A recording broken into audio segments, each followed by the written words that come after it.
Olá, meus queridos irmãos, a paz do Senhor Jesus. Eu sou o pastor Aziel Gomes. Nesse segundo trimestre, nós estaremos estudando sobre os valores do Reino de Deus, a relevância do Sermão do Monte para a Igreja de Cristo Jesus. Vamos iniciar então fazendo a análise da primeira lição, o Sermão do Monte, o caráter do Reino de Deus. Texto áureo: Jesus, vendo a multidão, subiu a um monte, e assentando-se, aproximaram-se dele os seus discípulos, e abrindo a boca, os ensinava, dizendo. São Mateus, capítulo 5, versos 1 e 2. A verdade prática nos diz assim: no Sermão do Monte constam os ensinos divinos que dizem o que o cristão deve ser. Portanto, nós estaremos fazendo a análise dessa maravilhosa lição, esperando que cada cristão, cada professor, cada aluno cresça mais e mais no conhecimento das Sagradas Escrituras. Como bem pontuado pelo apóstolo São Pedro, na sua segunda epístola 3,18, ele diz: crescei na graça e no conhecimento de Cristo Jesus. A nossa primeira lição, ela tem os seguintes pontos. Primeiro, a estrutura do Sermão do Monte. Esse é o ponto 1. Ponto 2, as bem-aventuranças e o caráter dos filhos de Deus. E no ponto 3, seguindo a nossa lição, nós somos bem-aventurados, ok? Então, nesse primeiro ponto, queridos irmãos, nós estaremos estudando sobre a estrutura do Sermão do Monte.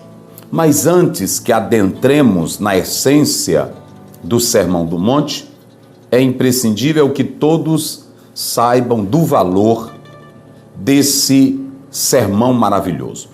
A excentricidade do Sermão do Monte, ela é tanto pontuada por homens de Deus, teólogos, exegetas do Novo Testamento, como também pela ala não bíblica, por aqueles que ficam do lado de fora. Nas palavras de Mahatma Gandhi, ele disse que se todos os livros do mundo se perdessem e se sobrasse apenas o Sermão do Monte, então tudo estaria salvo. Palavras belas e bonitas expressadas por esse homem. Também nós temos a visão da teologia liberal, que viu nas palavras belas do Sermão do Monte aquilo que poderia trazer o reino e a glória para este mundo. Mas logo estourou a Primeira e a Segunda Guerra Mundial, evidenciando o lado interno e maléfico do ser humano. Em seguida, nós temos as palavras de William, que ele diz que o Sermão do Monte, as suas palavras são tão cândidas, belas, puras, que elas não são aplicáveis para as pessoas dos dias em que vivemos, mas sim para tempos escatológicos. Por fim, Leon Tolstói, um escritor russo, ele viu tanta beleza, tanta pureza nas palavras do Sermão do Monte, que tentou aplicar em uma colônia, no local em que residia, mas não funcionou. Daí você me pergunta, por que essas palavras, elas são belas, admiráveis, o que consta em Mateus capítulo 5 até o capítulo 7, e por que essas pessoas não conseguiram aplicá-las com sucesso? É preciso entender que não basta apenas eu olhar ou estudar o que consta em Mateus, capítulo 5, do verso 1 até o verso 12. Em especial quando Jesus diz: bem-aventurados os humildes, os que choram, os pacificadores, os que promovem a paz. Isso é lindo, isso é belo. Mas essas palavras, elas só podem ter impacto, elas só podem surgir em um coração realmente transformado pelo poder da palavra de Deus. É isso que está claro. Quando você atenta para Mateus, capítulo 3, verso 1 e o verso 2, aparece João Batista pregando e dizendo: arrependei-vos, porque é chegado o reino dos céus. Também, de modo bem categórico e autêntico, o nosso Senhor Jesus, ele surge em cena. E as suas palavras em Mateus 4,17 são contundentes. Ele diz também: apareceu Jesus pregando e dizendo: arrependei-vos. Ou seja, tanto João como Jesus Cristo, ambos deram ênfase à importância do arrependimento para se poder produzir o caráter e a qualidade daquele que realmente quer servir a Deus. Somente uma pessoa transformada pelo poder do Evangelho, tendo a nova natureza implantada no seu ser, é que pode produzir as qualidades espirituais que constam no Sermão do Monte. Querido professor, querido aluno, daí a importância de você começar falando que o Sermão do Monte não se trata de uma teoria do que se deve fazer. O Sermão do Monte não se trata de teorias teológicas. O Sermão do Monte são ensinos que brotam na vida e no coração daqueles que foram realmente transformados pelo Evangelho. Por que muitos tentaram usar essas palavras lindas do Sermão do Monte e elas não funcionaram? Sabe por quê?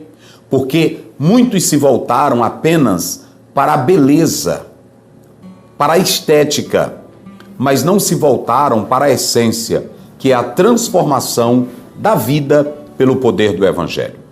Aliás, o apóstolo São Pedro, ele deixou bem claro, no capítulo 1, verso 23 da sua primeira epístola, que somente pela nova natureza implantada em nós é que nós podemos produzir as qualidades essenciais de Cristo Jesus. John Stott falou que as palavras que Jesus falou no Sermão do Monte, elas são conhecidas, mas não tanto obedecidas, nem também praticadas. Por quê?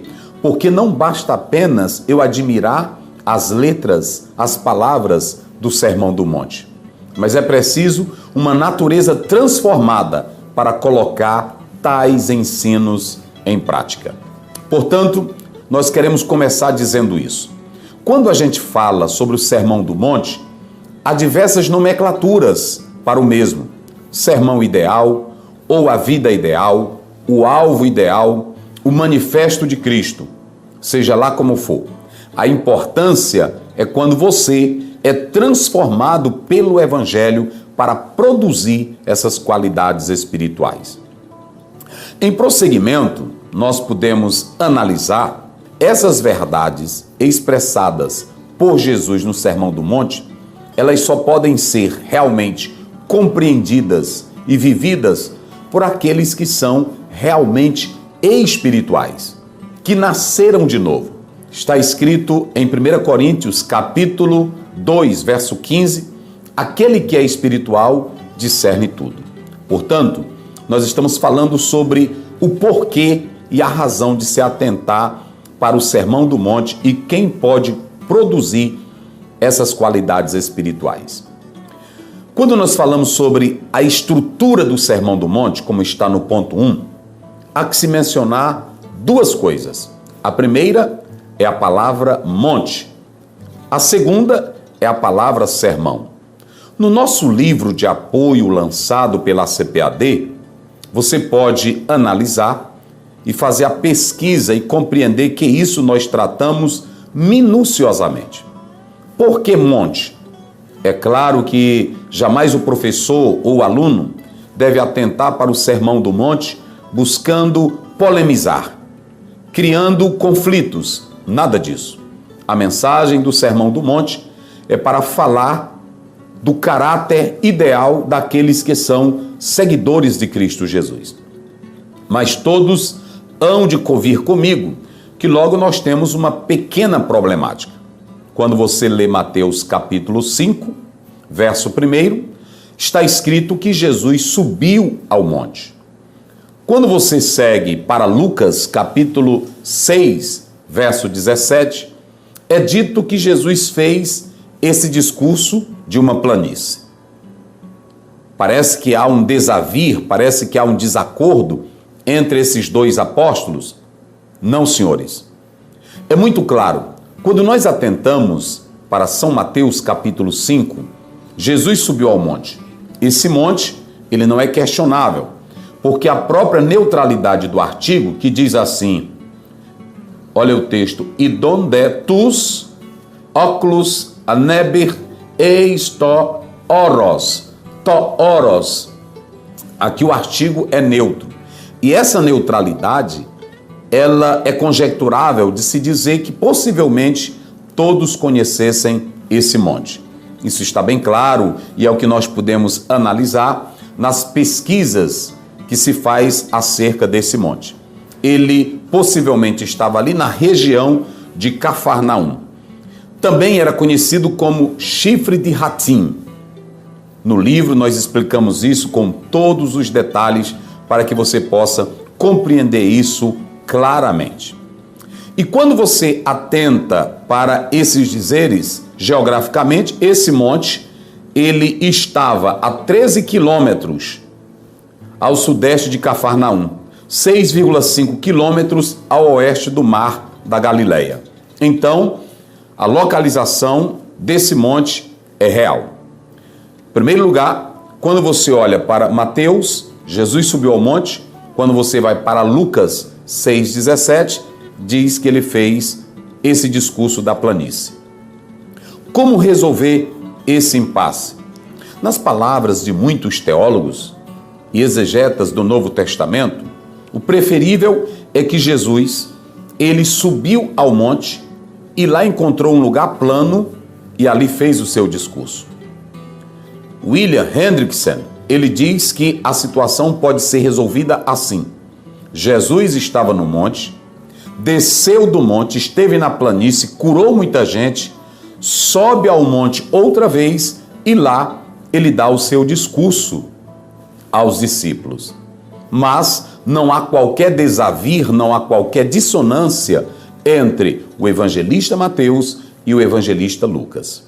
Nós estamos falando isso porque pela leitura que se faz de Mateus 5 primeiro, Lucas 6,17, você vai encontrar essa diferença. Então, é a primeira coisa, por que Sermão do Monte? Em prosseguimento, você tem a estrutura do Sermão do Monte. Como se estrutura esse sermão? Primeiramente, é importante, seguindo Friesman, ele dá uma colocação muito importante, a partir do capítulo 1 ao 4, você tem aí os ditos proféticos, que ele fala de 7. Nesses ditos proféticos, você tem aí que nós podemos pontuar, eu coloquei no nosso livro de apoio, em primeiro lugar, nós colocamos o Emanuel, do capítulo 1, verso 23, nós colocamos em segundo lugar o nascimento em Belém, capítulo 2, verso 6, em terceiro lugar o chamado do Egito, 2, verso 15, e em quarto lugar, você tem aí o choro de Raquel, 2,18. Em quinto lugar, o chamado do Nazareno, 2,23. Em sexto lugar, uma voz no deserto, capítulo 3, verso 3. E em sétimo lugar, uma grande luz, capítulo 4, verso 14 a 17. Por que falar, pastor Ziel, desses 7 cumprimentos proféticos? Sabe por quê? Porque quem vai subir ao monte não é um filósofo. Quem vai subir ao monte não é um homem qualquer. Quem vai subir ao monte é o Filho de Deus. Aquele que foi profetizado, falado, aquele que foi vacinado no Velho Testamento. E aqui tem-se o cumprimento de alguém que tem autoridade para subir ao monte e propor os seus ideais. É isso que nós podemos analisar. Logo em seguida, você tem os 5 discursos, os quais serão ensinados por Jesus Cristo. A começar do capítulo 4, versículo 17 ao versículo 25. Quando se fala, querido irmão, querida irmã, sobre a estrutura do Sermão do Monte, deve-se compreender aqui a valorização em que Jesus, com plena autoridade, pode chamar homens para que eles, na verdade, sigam os seus ideais e procurem viver a nova política espiritual do seu reino. Querido professor, é isso que você deve colocar, frisar e mencionar na sua aula. Mas vem aqui o terceiro subponto. A quem se destina o Sermão do Monte? Ora, se não havia igreja e se não era para os pecadores, vem a seguinte pergunta: a quem se dirigia o Sermão do Monte? Simples. Jesus Cristo, ele fez questão de dar o seu discurso, o seu ensino, primeiramente para os discípulos. Mas é claro, você quando lê Mateus 7:28, você compreende que também a multidão ouviu os ensinos de Jesus Cristo. Isso está bem claro. E nesse Sermão do Monte, o Senhor Jesus Cristo, ele esboça, ele traça os princípios ideais para aqueles que, na verdade, queriam ser seus seguidores, ok? Então, a mensagem do Sermão do Monte, ela é direcionada para os seus discípulos, mas também para a multidão. Quando nós chegamos nessa palavra sermão, é muito importante você, querido professor, querido aluno, atentar para isso, que na Bíblia, nem em Lucas, nem em Mateus, aparece a expressão sermão. Aparece monte em Mateus e aparece planície em Lucas. E por que algumas Bíblias constam a expressão o sermão do monte? É claro que isso não rouba, não escamoteia a essência do sermão do monte. Mas temos que dizer isso porque o leitor assíduo e constante vai perceber esse detalhe. Na verdade, a palavra sermão, ela surge provavelmente de um comentário latino em 440 depois de Cristo, que foi feito pelo teólogo Agostinho. Posteriormente, em 1535, na Bíblia Coverdale, aí sim aparece a expressão Sermão do Monte, o que se dá prosseguimento. Então você tem essas particularidades sobre a questão do Sermão do Monte, ok? É muito importante nós atentarmos para esses detalhes que nós estamos dando aqui para que você possa analisar tais particularidades. Também nós podemos analisar algo muito importante, é que alguns estudiosos vão falar acerca da unidade do Sermão do Monte, acreditando que Jesus fez tal discurso apenas de uma vez só, e outros vão ser contrário, apresentando que tais discursos eles não foram dados ou feitos por Jesus em um momento só, mas que seguiu-se em diversas sessões. Aí você tem algumas questões para isso. Por quê, pastor Azel? Primeiramente, nós podemos analisar que isso se deve ao seguinte fato. Quando você vai para Mateus, você tem 107 versículos. Lucas menciona desses 107, 30 versículos. Mas também você pode observar que, além disso, nós temos aí 47 versos em Mateus que não constam em Lucas. E alguns estudiosos dizem que essa diferença ela pode ser notada porque talvez Mateus tenha feito uso de uma outra fonte. Ambos, tanto Lucas como Mateus, fizeram uso de uma fonte denominada Q, mas outros dizem que Mateus tenha feito uso dos versículos que não constam lá em Lucas de uma fonte M. Oscar Cullmann, ele fala que tais fontes são questionáveis e que elas se tratam apenas de hipóteses. Mas Tanner, ele diz que cada discípulo tinha a sua própria forma, ou melhor, apóstolo, de fazer a sua própria análise, como fez o evangelista Lucas. O certo é que nada disso rouba a essência do Sermão do Monte. Quando nós atentamos para a unidade do Sermão do Monte, os que defendem a unidade apresentam 3 argumentos. Primeiro, caráter dos ouvintes, desenvolvimento temático e possibilidades editoriais. Os que seguem a ideia de que o Sermão do Monte não se trata de unidade, mas sim de sessões diversas, ditos que foram falados por Jesus em diversas ocasiões, apresentam 3 argumentos. No aspecto material, na questão da desconexão e também quanto ao paralelo existente entre Marcos e Lucas. O que deve ficar bem claro aqui para todos é que, na verdade, nada disso tira a essência do Sermão do Monte. No nosso livro de apoio, esses assuntos eles estão bem tratados, que você, querido professor, querido aluno, pode acompanhar muito bem. Mas quando nós chegamos no ponto 2, podemos analisar que o autor, ele trata sobre as bem-aventuranças e o caráter dos filhos de Deus. Você tem aí o substantivo masculino Esher, que é procedente de achar, ou axé, que na verdade aponta para felicidade. Há que se dizer que nessa tradução para o português da palavra bem-aventurado é quase que impossível, porque esse estado é o resultado de uma transformação real em Cristo Jesus pelo Evangelho. Não se trata apenas de você procurar decifrar ou apontar o que seja o bem-aventurado. Bem-aventurado é alguém que é abençoado pela salvação de Cristo Jesus. E que fique bem claro, essa bem-aventurança, ela não é produzida pelo próprio homem, não surge dele, nasce pela transformação do Evangelho de Cristo Jesus. Ou seja, aqui vocês podem analisar que quando se trata das bem-aventuranças descritas no livro de Mateus, elas apontam para o caráter de Cristo Jesus. Aqueles que foram transformados por Cristo agora podem ser como Ele é. E aí Paulo diz em 1 Coríntios 11, primeiro, sede meus imitadores como eu sou de Cristo. Ok? E aí você pode observar que no subponto 1 eu falo o que são as bem-aventuranças. No subponto 2, o caráter do reino de Deus. Os leitores da Bíblia sabem, em especial dos evangelhos, sabem que reino de Deus foi uma expressão usada por Lucas porque ele se direciona para os gentios. Reino dos céus, o escritor Mateus está direcionando para os judeus e devido à honra e o cuidado e o zelo que eles tinham em não pronunciar o nome de Deus, daí a expressão reino dos céus. É muito importante entender que quando se fala desse reino descrito a partir de Mateus 5, Jesus está dando ênfase ao reino espiritual.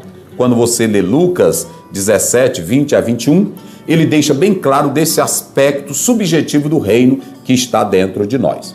Também nessa acepção nós temos o reino escatológico que aponta para o futuro, um reino visível que ainda há de ser estabelecido, ok? E no ponto 3 nós temos a expressão nós somos bem-aventurados. Perceba que as beatitudes na vida dos salvos é o que eu pontuo no subponto 1 do ponto 3. Na verdade, essas beatitudes, essas bem-aventuranças, elas são produtos, eu diria assim, da transformação pelo Evangelho no interior de cada um. Trata-se das qualidades daqueles que agora, transformados pelo Evangelho, vão seguir os ideais ensinados por Cristo Jesus. Essas qualidades espirituais, elas seguem esse lado e, posteriormente, o lado ético, envolvendo o próximo. Uma pessoa que é pura, uma pessoa que tem sede e fome de justiça, uma pessoa que é pacificadora, uma pessoa que é limpo do coração, na verdade, são aquelas que foram transformadas pelo Evangelho de nosso Senhor Jesus Cristo. Portanto, querido irmão, querida irmã, que Deus te abençoe e que você possa aplicar essas verdades em sala de aula, em nome de Jesus. Amém.